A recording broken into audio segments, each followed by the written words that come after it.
Fred, everywhere I look, people talk about building massive dividend portfolios, big enough to retire early without selling shares. Be honest, doesn't that require millions of dollars?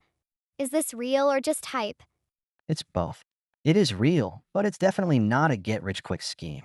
Let's start simple. Do you know what a dividend actually is? Isn't it like a thank you payment for owning a stock? Exactly. A dividend is a share of a company's profits paid to investors. Not every company pays them. Fast-growing tech companies usually reinvest their money, while older, stable businesses share profits with shareholders. Those are the companies we want. But aren't dividends tiny?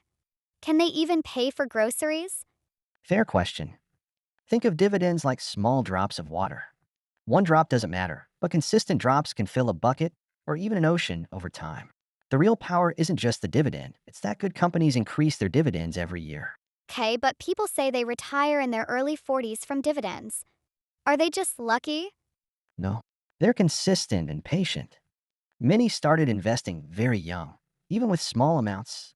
Instead of spending on luxury cars, big houses, and fancy vacations, they built dividend portfolios slowly over decades. That sounds hard. Through bills, I barely have anything left to save. That's the key problem. Most people save what's left after spending. Wealthy investors do the opposite. They spend what's left after saving. That really is a mindset shift. Exactly. Most early retirees fall into three groups. 1. People born wealthy. 2. People who got extremely lucky. 3. Regular people who followed one rule: pay yourself first. This idea comes from the richest man in Babylon. Save at least 10% of your income first, invest it, then live on the rest. Everyone I know says you need millions to live on dividends. That's partly true if you want to live on dividends immediately. If you want $60,000 a year in income, at a 3% yield, you need about $2 million. At a 5% yield, about $1.2 million. But most people living on dividends today didn't start with millions. They built their portfolios by investing in dividend-growing companies over decades. So, dividend growth is what changes everything? Exactly. If a company doesn't grow its dividend, it usually won't beat inflation, and it probably doesn't belong in a dividend growth portfolio. How fast do dividends usually grow? Most strong dividend companies grow payouts around 6 to 10% per year. At 8% growth, dividends double about every 9 years. So, my income keeps rising even if I don't invest more? Exactly. Time does the heavy lifting. But how do I pick dividend growth stocks? You don't have to. Use quality dividend ETFs. In the US, the gold standard is SCHD. In Canada, a popular option is XDIV. Just one ETF can do all that? Yes, SCHD holds about 100 high-quality US companies like Coca-Cola, Home Depot, and Target. XDIV holds about 25 major Canadian companies, heavily weighted toward banks and energy. What's the yield on them? For SCHD, it's around 3.7%. For XDIV, it's currently around 3.9%. So, $100,000 only gives me about $3,700 or $3,900 a year. That barely covers 1 month of expenses. That's correct, and that's because this isn't a get-rich-quick scheme. It requires consistent investing and patience. Now here's the part most people miss. Someone who invested in SCHD in 2011 and never sold earns over 12% on their original investment today. That's called yield on cost. And just to be clear, that does not mean SCHD yields 12% today.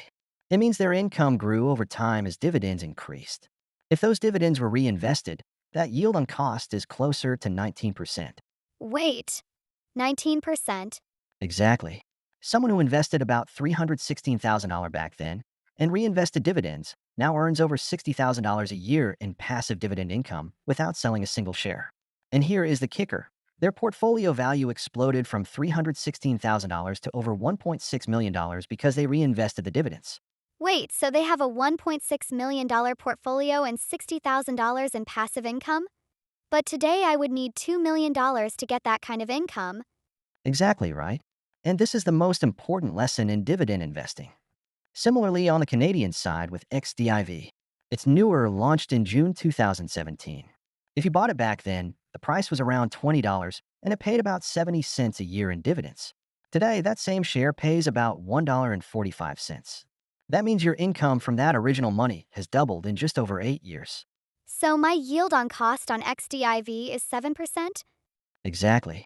You are earning a 7.3% return on your original cash, even though the current yield is only 3.9% for new buyers.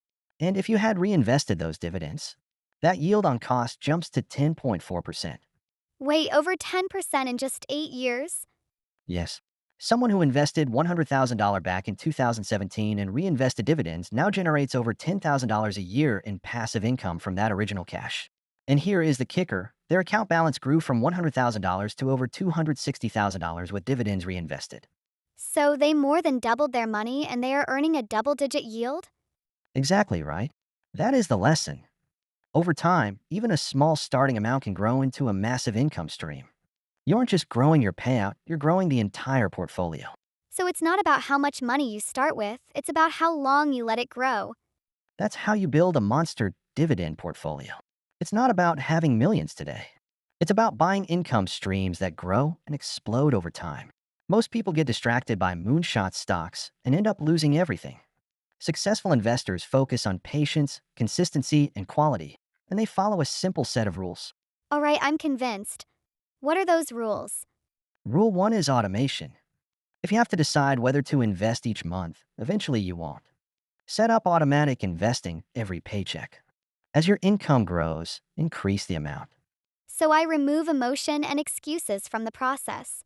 Rule 2 is avoiding yield traps. If one stock yields 12% while most others yield 4%, the market is warning you that something is wrong. So chasing high yield can actually destroy my income. Rule 3 is dividend growth. Look for companies that raise dividends every year, often called dividend aristocrats. These companies give you a raise annually. That's how I stay ahead of inflation without working more. Rule 4 is using a dividend reinvestment plan, or DRIP. Your dividends automatically buy more shares. So my dividends start earning dividends. Rule 5 is diversification, but keep it simple. ETFs like SCHD or XDIV already hold dozens or hundreds of companies. So I don't need 50 different stocks or apps. Rule 6 is ignoring market noise. Crashes will happen. Dividend investors actually benefit because their dividends buy more shares at lower prices. So panic hurts me, but patience helps me. Rule 7 is fees. High management fees quietly eat your retirement. Stick to low-cost ETFs. XDIV charges about 0.11%, and SCHD is even cheaper. Small fees make a big difference over decades. Rule 8 is optimize your taxes. This is huge. In Canada, keep US ETFs like SCHD and an RRSP to avoid the 15% US withholding tax. Keep Canadian dividend ETFs like XDIV in a TFSA or taxable account. In the US, holding SCHD in a Roth IRA allows tax-free withdrawals.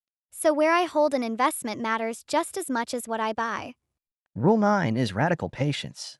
Dividend investing is like planting an oak tree. You won't get shade tomorrow, but in 20 years, you'll have protection for life. That really puts things into perspective. So the real keys are patience, discipline, consistency, low fees, dividend growth, and tax-smart investing. Exactly. You don't need millions today. You need discipline today and patience tomorrow. Thanks, Fred.